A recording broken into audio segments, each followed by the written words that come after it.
¿Cuándo aprenderemos en América Latina, no? ¿Cuándo se aprenderá en la Argentina? En 40 años, 3 gobiernos neoliberales vinieron a devastarlo absolutamente todo, a llevarse en la fuga de capitales miles, cientos de miles de millones de dólares para ellos, para la élite dominante. No obstante lo cual, cada tiempo vuelven, después que se reacondiciona cada uno de los países, y en especial estamos hablando de la Argentina, ellos con su poder económico y mediático consiguen que los gobiernos que incluyen, que los gobiernos que procuran desde un sentido progresivo tener a toda la gente más o menos en estado de felicidad, lo que llamamos un estado de bienestar, ellos vienen, lo destruyen y dan pie al estado de malestar, esto que hoy día estamos padeciendo en la República Argentina. Ya saben ustedes lo que pasó la semana pasada, cuesta volver sobre los mismos pasos, pero no hay más remedio porque es la manera de mirar lo que vendrá. Hoy se presentaba el nuevo ministro de Economía, un hombre tomado de la provincia de Buenos Aires, que ha hecho estragos también en la provincia con la deuda y con los trabajadores, pero que, como no había otro que aceptase el lugar que estaba dejando Duhovne, pues entonces lo convencieron de que se hiciera cargo de lo que será un ministro de Economía por un tiempo, sin tener absolutamente nada para hacer. Si es que pensar hacer algo no podrá. Pero lo notable fue que al ir los periodistas a esperar a Lacunza, que iba a la clinta, a los abrojos de Macri, se encontró con muchísima gente que llegaba con los bolsos de jugadores de fútbol, porque Macri tenía un campeonatito de fútbol en los abrojos y entonces esto tuvo que alternar con la palabra de Lacunza. La insensatez es común. No nos olvidemos que fue después de jugar un partido de pádel con ropa deportiva a ver a los doloridos familiares de las víctimas del Ara San Juan. Y así siempre, como si estuviera en otra, como si no pudiera darse cuenta de qué es lo que pasa. Y uno a veces se pregunta, ¿es que de veras será que no se da cuenta? Miren ustedes lo que está ocurriendo mientras tanto en el país. Cuando transcurría ese partido, allí está la pelota, mírenla, miren qué prolijito todo, qué expectativa. En estos momentos, uno no sabía quién podía comprar carne en la Argentina, porque subía el 15%. Los ganaderos, naturalmente, como toda persona, cuando tiene algo de economía para manejar, la quiere toda para él. Y entonces vayamos mostrando ya mismo lo que está sucediendo con el tema de la carne hoy día en la República Argentina. Sube 15% por falta de envío de Hacienda. Es que el precio dólar que tiene todo para quienes pretenden exportar la materia prima de la Argentina determina que poco quieren aportar a la mesa de los argentinos. ¿Podrá Lacunza decirles que así no hay país? No, no va a poder. No hay árbitro posible en medio de estos intereses.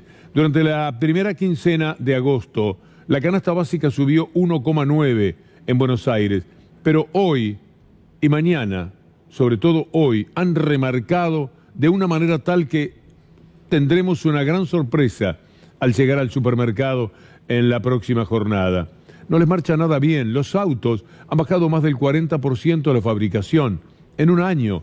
40% menos de autos, una industria que tiene muchísimo que ver con el trabajo de calidad. Las ventas de autos 0 kilómetro acumulan una caída del 47%, la mitad en lo que va del año 2019. Y no se salvan ni los niños, que hay quienes piensan que tendrían que ser los únicos privilegiados, pero llegó el Día del Niño y las ventas, que habían caído estrepitosamente en el 2018, volvieron a caer. Por encima de aquello todavía más, la recesión y la última corrida del dólar golpearon con fuerza las ventas del Día del Niño. 12% cayeron. Javier Lecove escribe en página 12 de hoy una nota, o este fin de semana, en la que dice: Macri pide perdón, pero los precios no perdonan.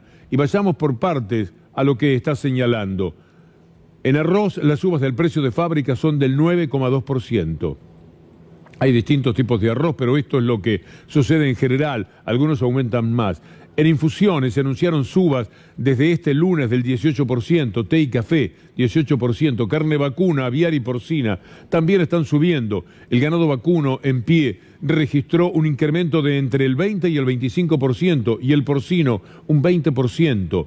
¿Y qué más tenemos de esta nota de Javier Leukovics? Los hilados de algodón subieron un 15% y los sintéticos 20%. Así todo, cada día. Y mañana va a ser peor, y pasado ni hablemos. Y cuando termine esta semana con los dislates que seguirá cometiendo el gobierno, vamos a estar en enormes dificultades. Mire lo que son los electrodomésticos. Un mercado siempre firme, siempre fuerte. El mercado tampoco está normalizado, aunque los repuestos ya están llegando, pero con un 10% de aumento que se va a trasladar naturalmente a los productos. Hay algo más que queramos rescatar de la nota que muy bien está titulada: Macri pide perdón, pero los precios no perdonan. Y Macri, además de pedir perdón por las cosas que dice, sigue justificándose. Hay una síntesis que hizo Sobredosis de TV, en la cual queda patentizado muy pero muy claro cómo Macri encara su labor de gobierno, siempre pensando en que la culpa la tiene el otro, aquel o este otro, o en materia política, siempre los adversarios que él con los medios de comunicación estigmatizó, pensando que nunca más iban a volver y que si no volvían ellos, pues entonces él, el neoliberalismo, gobernaría de por vida.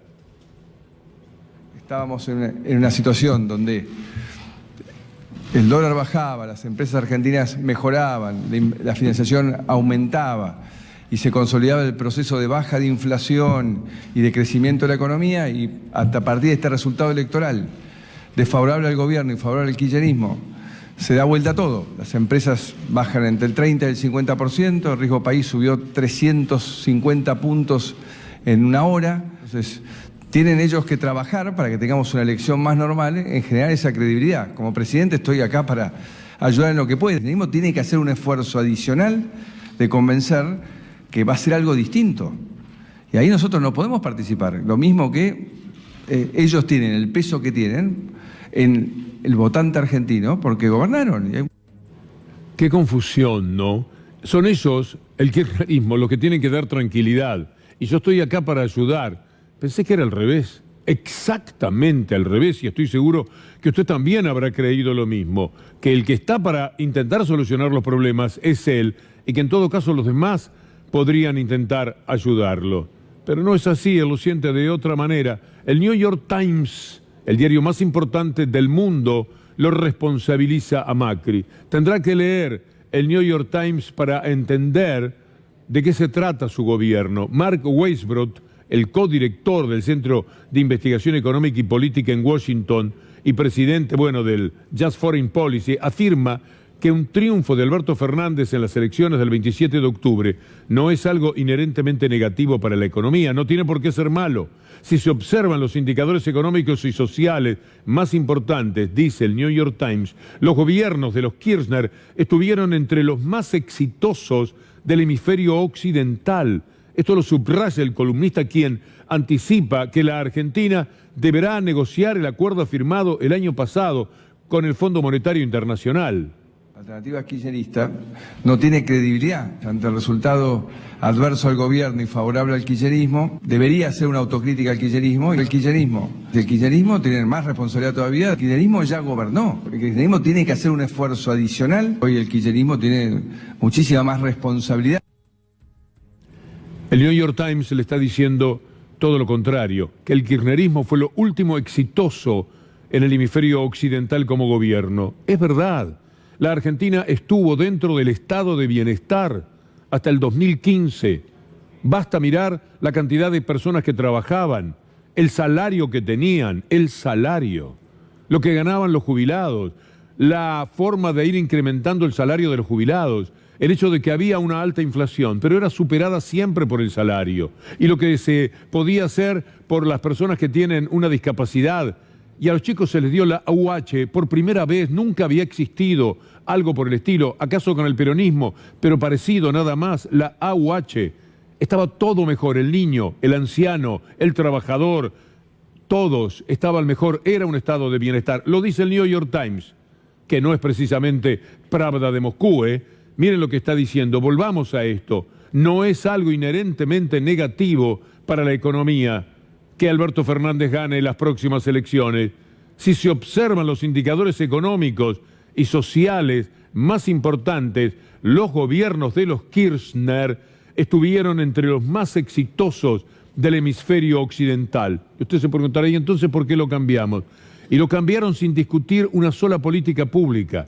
Lo cambiaron no por lo que hacía, sino por lo que le acusaban desde los medios de comunicación dominantes y desde ese neoliberalismo que pretendía volver para hacer sus negocios, Clarín, Nación, Macri, Mindlin, Caputo, toda una runfla de personajes que efectivamente se quedaron con el país como nunca había ocurrido y con políticas públicas que llevaron a los argentinos al hambre, a la desolación, a la falta de trabajo. Llega un nuevo ministro de Economía, escuchémoslo como forma de presentación. No voy a hacer ningún anuncio hoy, tampoco eso incluye ninguna desmentida de ninguna versión. Ayer estuve con el ex ministro de Economía, con Nicolás Dujovne, estuve con el presidente del Banco Central, con Guido Sandleris, donde repasamos y me pusieron en auto. Un raconto de lo que ha hecho. Lo que no puede decir es lo que va a hacer, porque no puede hacer nada. Nada. Pensemos en cualesquiera de los problemas que hoy día tiene la Argentina. ¿Qué podría ser este ministro de 4 meses? Con todo respeto, nada, pero además sus antecedentes tampoco lo ayudan. Es un hombre preparado y todos ellos han pasado por Harvard, por Cambridge y por toda esa historia que después nos trae tipos como Dujovne a manejar el país. Posiblemente sea más talentoso que Dujovne, sea más capaz, pero ¿qué puede hacer? Y además viene de la provincia de Buenos Aires. Endeudó a la provincia en términos relativos más que el propio gobierno nacional, en dólares. ¿Quién va a pagar eso? La provincia de Buenos Aires. ¿De dónde va a sacar dólares? Una insensatez. Destrató a los trabajadores. Saben ustedes la relación que tuvo con los docentes, con los médicos, con SICOP, esa institución que tiene un 75% de médicos, miles y miles de médicos. Escuchemos a Marta Márquez, su representante, y después a Roberto Baradel para trazar un poco el perfil del nuevo ministro de Economía. Hernán Lacunza fue el ministro de Economía que llevó adelante la política de ajuste que implementó la gobernadora Vidal en la provincia durante todo el tiempo de su gestión. En relación a la salud pública, lo que podemos decir es que tuvimos para el 2019 el presupuesto para salud más bajo en la historia de la provincia. Hernán Lacunza no se inmutaba y era implacable en el planteo que hacía el gobierno en cuanto a queremos imponer una pauta salarial a la baja, como lo hizo durante todo el 2018, sumado a todos los ataques, linchamiento mediático, noticias falsas, conferencias de prensa, mentiras, que llevó adelante el gobierno de María Eugenia Vidal para doblegar la voluntad de los docentes y firmar una paritaria en la baja. Es un perfil muy preciso, muy exacto, el que realizan ambos sindicalistas. Lacunza es así, ha trabajado fuertemente para el sistema, para el establishment, y en ese sentido nada en él va a cambiar. Por supuesto, mejor que Dujovne. Es muy difícil que el ministro TN, que supo tener la Argentina, no sea superado por cualquier persona que se haya preparado, haya estudiado y tenga un poco más de carácter, que este servidor de café del Fondo Monetario Internacional, este delegado del poder de TN, de Clarín, dentro del gobierno nacional. Por lo menos Lacunza viene de otro lado, de otro sitio. Recordemos a Dujovne. Tomemos nota de alguna de las cosas que dijo. Quiero expresar que verán solamente el 10% de todos los disparates acumulados, de todas las contradicciones, las marchas y contramarchas de este personaje que lo único que hizo, al único que enriqueció en todo este tiempo fuera de su élite, es a él mismo. Decenas de millones de pesos se permitió ganar mientras ejercía el gobierno que ha provocado desolación, hambre y pobreza en la Argentina. Yo lo que creo que conviene apostar al peso, porque la inflación está bajando y porque es nuestra moneda y porque estamos construyendo un país en el cual se puede ahorrar en pesos. Señores, Nicolás Dujovne manifestando. No volvamos al fondo, Carlos. Hemos iniciado conversaciones con el Fondo Monetario Internacional para tener una línea de crédito preventiva. ¿Podés hablar al que te está escuchando es un comerciante que no puede pagar los impuestos, que le aumentaron los servicios. ¿Qué puede esperar en esto que vos dijiste que es una etapa de recesión, que va a durar? ¿Cómo zafa? Si seguimos con el mismo plan que nos llevó a esto, ¿qué expectativa real tiene de que con la misma receta tengamos otra solución? Bueno, yo le diría que tenga paciencia. Nosotros sostenemos que lo peor de la crisis ha quedado atrás, nos alejamos del epicentro, de la crisis cambiaria, ¿no? Este anuncio, ¿no?, de precios cuidados, que es como una política que viene del kirchnerismo. Uno tiene que ser muy pragmático y las políticas que son valoradas por la población y que sirven las tenemos que mantener independientemente de quién las haya inventado. La política de Kicillof, a mí, a lo que más me recuerda es a Helbard. Helbard hizo un programa de precios cuidados, congeló 300 precios de la canasta básica para bajar la inflación y se fue de gira a China y a los países de Europa del Este a conseguir plata, y cuando no la consiguió y se quedó sin reservas, entregó la llave e inauguró la etapa de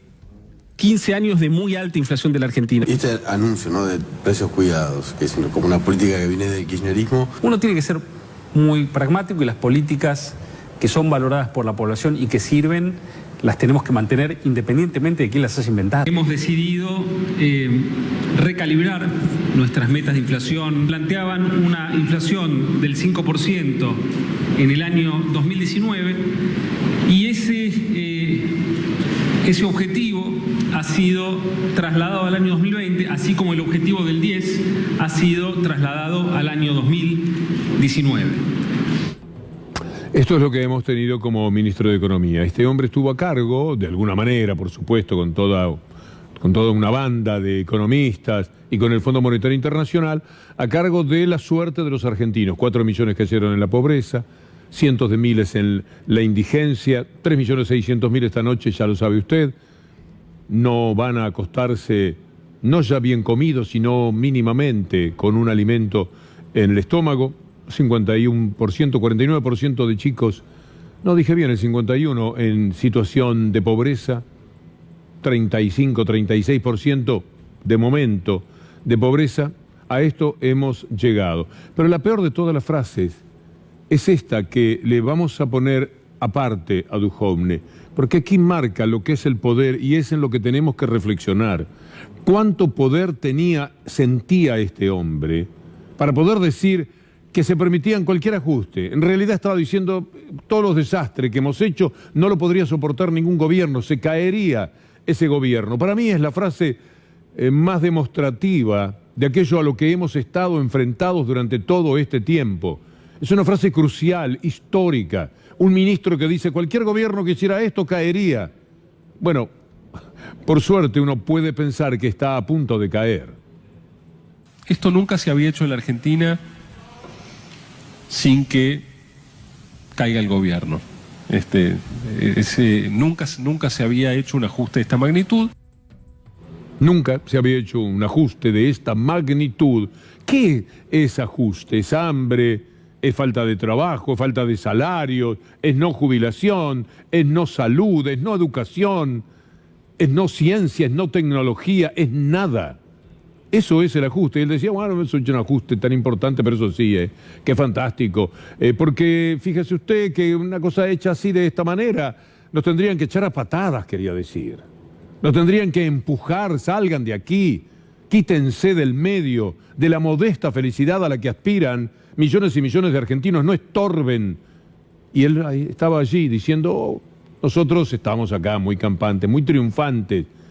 Ahora se fue de una manera tan triste, había redactado la renuncia el martes, estaban esperando sustituto. Ya lo habían querido echar y no quiso tomar nadie. Y ahora también demoraron en anunciar esa renuncia de Duhovne, porque ¿quién iba a tomar esto de la economía de la Argentina? ¿Qué persona en su sano juicio, salvo que estuviese ya dentro del aparato? A la Cunza, que le hace una mancha más, después de todo lo que le hizo sobrellevar a los maestros, a la gente de la salud, etcétera, en la provincia de Buenos Aires, y después de endeudarla como la endeudó junto a María Eugenia Vidal. No le cuesta nada, llega ministro, es una charretera más que se coloca y bueno, allá va un hombre joven que va a funcionar muy bien dentro del establishment y que lamentablemente, como dentro de 15 o 20 años, volverán a estar otra vez diciendo que hay corrupción y que entonces hay que sacarlos a los que estén, sobre todo si han podido recomponer al país, seguramente con esa gente lo tendremos de vuelta, como apareció Sturzenegger, como vuelven los Caputo, como vuelven, en fin, como reaparecen todos ellos, porque tienen mucho poder detrás. No exactamente ellos, el poder es el otro, lo que hay detrás, y ellos son la cara del poder y los ejecutores de las intenciones del poder. Lo que pasa en la Argentina se ve muy claro hoy día, lo ha dicho Alberto Fernández. Yo lo que creo es que lo mejor es llevar tranquilidad. Me parece que el mundo ya se dio cuenta que el problema no soy yo, sino que Macri. Porque finalmente hizo falta que yo explicara mínimamente las cosas para que el mundo se calmara y ahora la preocupación es cómo va a ser Macri para llevar adelante todo esto. Y la verdad es que yo quiero ayudarlo a que haga las cosas bien, esta es la verdad. Porque yo, más allá de las diferencias muy grandes que tenemos, yo me doy cuenta que él está viviendo una situación que yo no quisiera vivir, que es la de un presidente que acaba de pasar una elección, que definió candidaturas pero no definió a un presidente de reemplazo, y que bueno, mientras tanto él tiene que hacerse cargo. Y por eso le digo, pensate presidente, no te pienses candidato, porque si vas a actuar como candidato, te vas a tentar en hacer cosas que van a hacer más daño todavía. Yo me siento muy incómodo teniendo que ser yo el que explica los incumplimientos de Macri. Es muy injusto, porque Macri además incumplió todo el acuerdo. Yo tomo estas declaraciones de Alberto Fernández como la de un candidato que quiere ser respetuoso, moderado, tranquilo, sabe cómo está la situación, que no quiere echar más leña al fuego, pero Duhovne es nada más que el che pibe del Fondo Monetario Internacional. Es un seguidor de la política que instauró Macri y de todo un establishment. El enemigo no es Duhovne, chau Duhovne. Allá va a disfrutar de los millones que ganó gracias a este tiempo de la República Argentina. Pero Duhovne no es el responsable directo. Duhovne es apenas un ejecutor, alguien que dio la cara. Duhovne es nada en nuestra vida. No vayamos a perder de vista, Alberto, que aquí hay Fondo Monetario Internacional, aquí hay un establishment económico y mediático de tremendo poder y profundamente mafioso, al que hay que enfrentar. O no es mafia que el Fondo Monetario Internacional le dé 57.000 millones de dólares para que los administre Duhovne con Macri, para la campaña política de ellos, para la campaña electoral. Es una obscenidad. Si nos quedamos cortitos mirando a Duhovne, perdemos el tiempo. Duhovne es una anécdota. ¿Usted se acuerda de Caputo? ¿Qué me dice de Sturzenegger? Viva la cara de ellos, ¿por dónde andarán? Pero ya está, no importa. Siguieron los Sturzenegger, que se llaman de otra manera, y los Caputo, y seguirán los Duhovne con otro nombre. Vendrá la Cunza, será igual. Y si siguieran en el gobierno, siempre van a tener alternativas de este tipo. Pero no son ellos, no es cada uno de estos personajes tan modestos cuando uno entra a analizarlos. Hay poderes mucho más grandes y contra esos poderes es que hay que luchar. A esos poderes es que hay que enfrentar en la medida de lo posible y con todo el rigor que sea necesario. De otra manera, si no hacen lo mismo que hicieron a partir del 2003, no va a haber 12 años, no va a haber otra década ganada. El adversario está cada vez más fuerte porque el mundo, además, es una inmundicia. Y dentro de eso hay que desenvolverse, peleándose con Brasil, con el imbécil que gobierna en estos momentos a Brasil, viendo qué se hace con el proyecto ese que habían hecho con la Unión Europea, teniendo que sobrellevar a Trump, que procuró de todas las maneras fortalecer a este gobierno. A veces uno se alegra de que no le vaya bien a Macri en la medida en que no le fue bien con él a Bolsonaro, a Trump y a toda esa runfla tan desagradable de lo que es la política internacional. Mire, Redrado dijo algo que nosotros habíamos manifestado aquí modestamente ya al otro día. Era evidente que el gobierno quiso que el dólar saltara por los aires después de las elecciones para decir, vieron, ahí tienen, esto es lo que pasa si gobiernan ellos, sin preguntarse qué es lo que pasa cuando gobernamos nosotros, entre comillas, el nosotros pensando en Macri. Hoy Dante Sica, uno de los pequeños hombres de este gobierno, dice que Redrado miente. ¿Quiere verlo? ¿Lo escuchaste, Redrado? No lo escuché, pero me comentaron. Realmente lamento porque es un tipo que yo respeto que haya tenido ese comentario tan irresponsable. Pensar que nosotros dejamos que el tipo de cambio aumente para que afecte a la gente y genere esta zozobra, pensando que por eso podríamos tener un rédito electoral, realmente no lo puedo creer. Escuchemos ahora lo que dijo Redrado y sí que pretende desmentir. Redrado dijo una verdad que nosotros, muchos, habíamos adivinado. Fue evidente, si el Banco Central no participa es porque el Banco Central, que además tenía la orden, desobedeció al Fondo Monetario Internacional, por encima de 51 pesos tenía que entrar. Esto lo sabemos hasta las personas que no hemos pasado por Cambridge y por Oxford. ¿Por qué no lo sabían ellos? Tenían la obligación de actuar, la obligación legal de hacerlo. Y pusieron en el Banco Nación el dólar a 51. He visto analistas a los cuales se les escapa ese detalle. ¿Cómo que en el Banco Nación, de buenas a primeras, el lunes, al otro día de las elecciones, el dólar estaba a 51, si estaba a 45 el viernes, cuando nos fuimos a dormir sin que Macri nos mandara a dormir? Era evidente que lo hicieron a propósito. Pero lo que sí que desmiente es algo dicho por quien fue presidente del Banco Central, como Martín Redrado. El presidente dijo el día lunes que el dólar se vaya donde se tenga que ir, de manera tal que los argentinos aprendan a quién votaron, y que haber votado lo que se votó el domingo fue haber votado más devaluación y más inflación. Arnaldo Bocco, que también conoce muy bien lo que es el Banco Central, dijo lo suyo. El gran problema que tiene el esquema actual es que en un contexto inflacionario de 5% que tengamos en los próximos 2 meses de inflación, en realidad la reducción del IVA no se va a trasladar a la reducción del precio de compra de los consumidores en el mercado, porque se lo va a llevar puesto la suba inflacionaria. Y es muy poco probable que le llegue al consumidor. Mire qué locura. Dejan subir el dólar, que se vaya, sabiendo que atados al dólar van los precios, los salarios, absolutamente todo, y que se va para abajo. No les importó nada, querían una revancha contra esos votantes que los habían desairado. Y después salen a luchar contra los precios sacando el IVA. Una promesa que hizo cuando prometía cualquier cosa, pero que por supuesto no cumplió nunca, porque es difícil de cumplir, porque las provincias están perdiendo más de 50.000 millones de pesos con esta jugarreta electoral que se manda Mauricio Macri, porque no sabe qué hacer, ni con su vida ya sabe qué hacer, mucho menos con el país. Y entonces anuncia el IVA. El IVA, que además, siendo justos, era algo propuesto no hace demasiado tiempo, pero en otros términos por Alberto Fernández, y propuesto por todo lo alto por Sergio Massa hace ya un tiempo. Y a Sergio Massa le respondió el inadmisible Marcos Peña. Vale la pena esto que prepararon nuestros compañeros de Sobredosis de TV. ¿Qué estamos planteando? La eliminación del IVA de todos los productos que conforman la canasta básica de alimentos.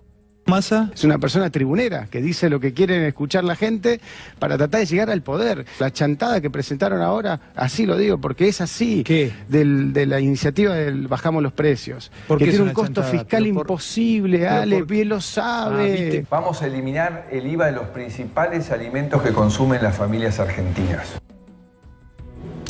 Así están las cosas.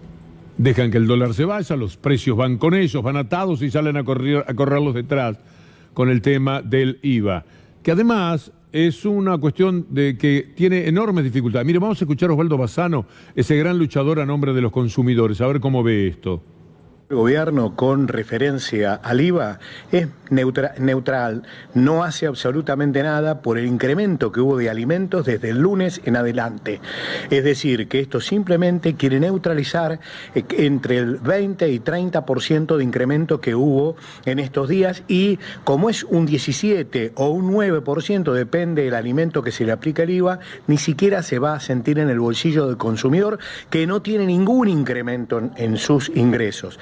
Esto es perjudicial, y no nos olvidemos que entre noviembre y diciembre va a haber aumento de los servicios públicos porque se incrementan aquellos diferimentos que se estimaron. Por lo tanto, no hay ningún beneficio para el consumidor. Sigue siendo una medida de politiquería barata para poder mentirle como le han hecho hasta ahora al consumidor, donde los derechos del consumidor no existen. La mayoría de estas medidas, por ejemplo, vos devolvés el IVA en algunos productos y lo que de verdad haces es hacer que el aumento que va a sufrir ese producto como motivo de la devaluación de algún modo se minimice o se neutralice con la quita del IVA. Pero también hay que tener cuidado en este punto, porque la historia cuenta que todas las veces que vos tocaste el IVA, eso sirvió para que la diferencia se convierta en utilidad de los empresarios. Hoy Leandro Busato, un diputado santafesino, decía lo que le va a costar a las provincias este chiste electoralista de Macri. 50.000 millones de pesos, 3.000 por ejemplo a su provincia, Santa Fe. ¿Usted se imagina lo que esto significa para la recaudación de provincias endeudadas hasta las cejas en estos momentos?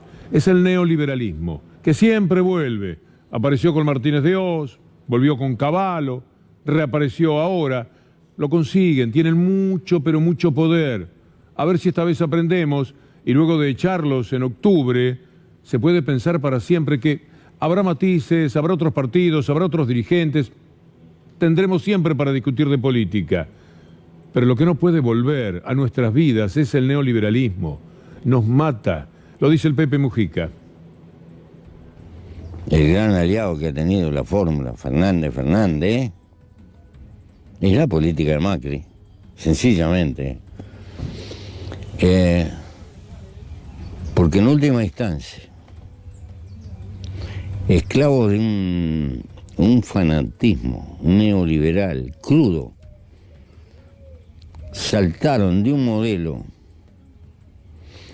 diría, excesivamente proteccionista, a una apertura rápida de la economía.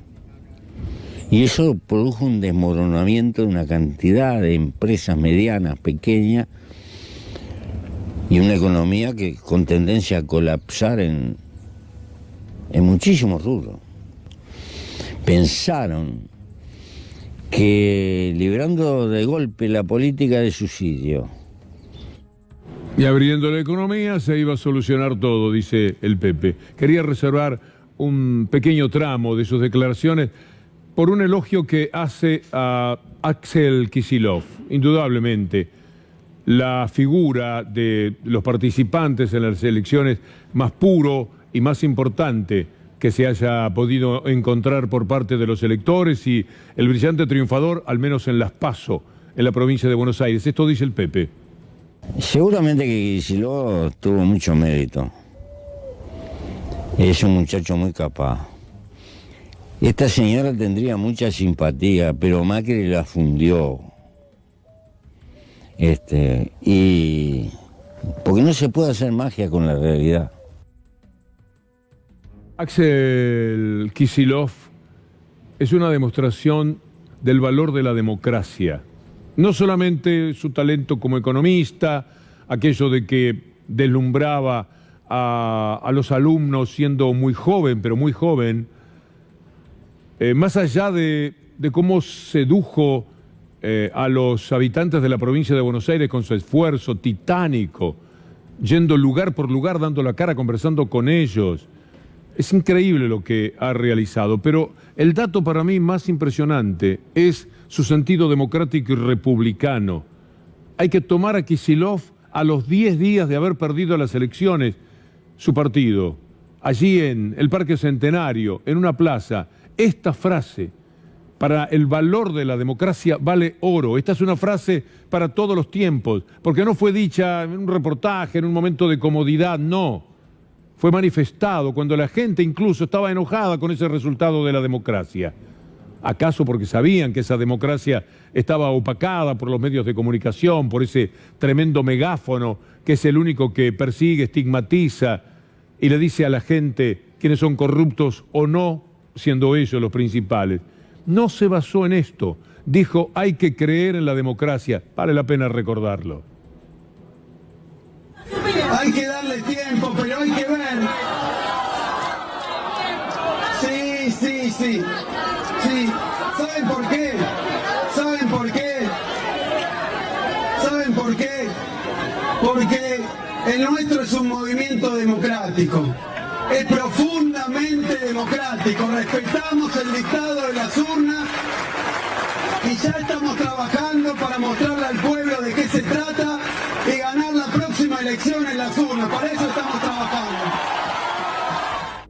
No se puede pedir más coherencia. No se puede pedir más fuerza moral que la que Axel Kicillof demostraba en aquellos días. Para que entendamos mejor, a veces es bueno ver las tiendas opuestas a aquello que queremos nosotros mencionar como algo elogioso y algo que nos hace mejores personas. Porque lo de Kicillof nos hace más demócratas, nos hace mejor calidad de persona a cada uno de nosotros. A esa gente que estaba allí enojada le decía, no. Vamos por la democracia. Nos ganaron las urnas, tenemos que ganar en las urnas. Hace 4 años y con todo el dolor de la derrota. 4 años después tenemos la antítesis. No nos van a sacar de Olivos los que nos quieren mover. Nos van a sacar muertos, pero no nos van a sacar sino de pie. Es impresionante ver esta cara de Patricia Bullrich mirando a Carrió. No sé si Carrió fue finalmente a lo que era la cumbre, una cumbre más que hacía el gobierno. Macri, Pichetto, imagine la cumbre.